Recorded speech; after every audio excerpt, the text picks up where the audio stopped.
ওয়া রাহমাতুল্লাহি ওয়া বারাকাতুহু। আপনারা আমরা দীর্ঘ 17টি বছর যে ফ্যাসিস্টের বিরুদ্ধে আন্দোলন সংগ্রাম করেছি, এই আন্দোলন সংগ্রামের পরিবর্তে 5ই আগস্ট পরিবর্তন হয়েছে এবং ফ্যাসিবাদী হাসিনা আজকে বাংলাদেশ থেকে পলায়ন করে বিদেশের মাটিতে থেকেও বাংলাদেশের জন্য পুনরায় ষড়যন্ত্র শুরু করেছে। আপনারা সজাগ থাকবেন এবং আগামী নির্বাচন ইনশাআল্লাহ সুষ্ঠু হবে।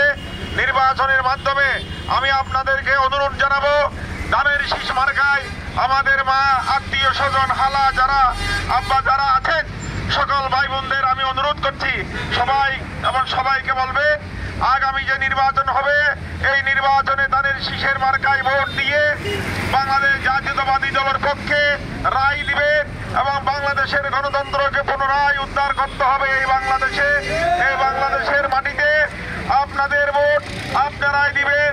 আর বিগত 17টি বছর আপনারা ভোট দিতে পারেন নাই, সেই নির্বাচন ইনশাআল্লাহ আর হবে না।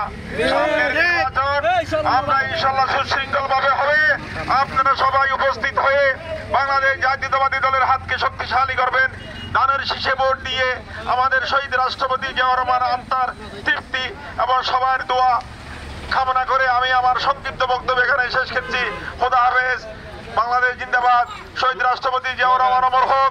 দেশনেত্রী বেগম খালেদা জিয়া জিন্দাবাদ। তারুণ্যের অহংকার তারেক রহমান জিন্দাবাদ জিন্দাবাদ। আসসালামু আলাইকুম ওয়া রাহমাতুল্লাহি ওয়া বারাকাতুহু।